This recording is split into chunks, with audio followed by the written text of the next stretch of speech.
All right, here is that track that we're talking about. Every time we come to this symbol gets just a little bit closer and closer to that landfall, moving very quickly, winds of 130 miles an hour. It will make that landfall within the next hour and a half, maybe 2 hours for that landfall there on the Big Bend area, and then maintaining hurricane status well into Georgia, a Category 2 hurricane into southwest Georgia, and then a tropical storm in Atlanta, and then it dies out as it moves up toward the north. We'll keep showing you more about this system. Melissa Nord is going to be joining us here in just a moment, talking about these other threats that we're dealing with the wind and the power outages that we are expecting here in our area. And Melissa, you just got in some new information? Yeah, new information. I mean, as the storm evolves, we get information in from the National Weather Service, from emergency managers, 911, police, fire. Everybody is communicating, and the media together, because we're all in it together to bring you life-saving information. New information in from the city of Atlanta. We have a storm drain, a culvert that's been washed out. Lake Forest Drive is closed in the city of Atlanta from Barbara Lane to Chastain Park Drive. That used to be West Wyuka Road, I think. So that is now closed. They have information they've posted on Twitter about detour routes that you can take there. Also just in, the Richard Russell Scenic Highway. That's up in North Georgia between the Alt 75 route that's in White County to Union County, Highway 80, that is also shut down because of flooding. So starting to see more flood reports coming in.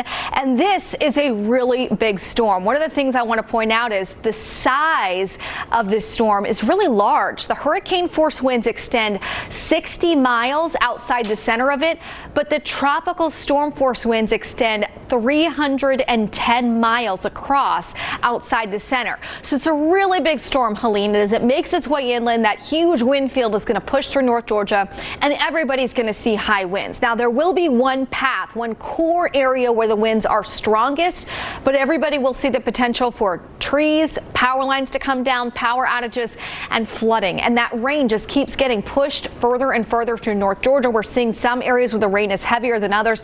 Remarkably, though, looking at the airport, as of now, we don't have any weather-related delays. Now, with that being said, winds will pick up after midnight, so I would expect tomorrow morning we likely have a ground stop going on. Power outages will be most widespread in Atlanta in points east and south. This is where we think those wind gusts will be highest. In this red color, we're expecting widespread power outages. Some of the wind gusts, if you're in that hurricane warning, could be around 80 miles per hour. Outside the hurricane warning, wind gusts 50 to 70 miles per hour. Could even see some higher than that. Depends on where the core of Helene ends up going. So prepare for power outages overnight tonight. Let me show you hour by hour when these pick up. Now, if you're trying to debate, do I sleep upstairs in my house tonight? Do I go downstairs? If you have low-hanging trees or trees that have branches that are overhanging the house, if it makes you feel better, and it would make us feel better if you sleep downstairs or in a room that doesn't have the trees over the roof, that's a good thing to do.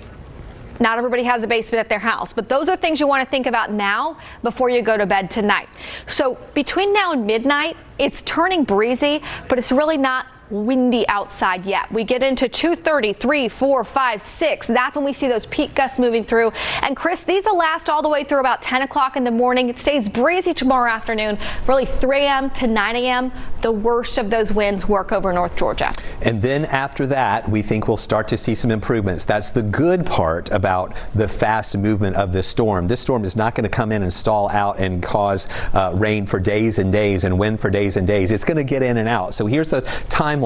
Look at this. We're still seeing more rain from the south. This rain that we have over us right now is coming from the south, and you see what's there now: heavy, light, moderate, more moderate and heavy rain there with the yellows and oranges. And then look how this radar just lights up into the early morning hours tomorrow. Really heavy rain all around. Notice at the bottom of the screen, this is the center of circulation early tomorrow morning, and then by 6:30 in the morning, it's near Athens. We're still getting that moisture here and those strong winds, but we do see things improving once we get to the lunchtime hour on Friday. The rain starts to move out, but we're still going to be dealing with some winds. They won't be as strong as they were earlier, but still some of the breezes that are going to be out there during the day here in the afternoon and into the evening hours on Friday as well. Stay with us. We're going to keep tracking that center that's getting closer and closer to that landfall in Florida, and then continue tracking it moving through Georgia. Jennifer and Jonathan. All right, Chris, we appreciate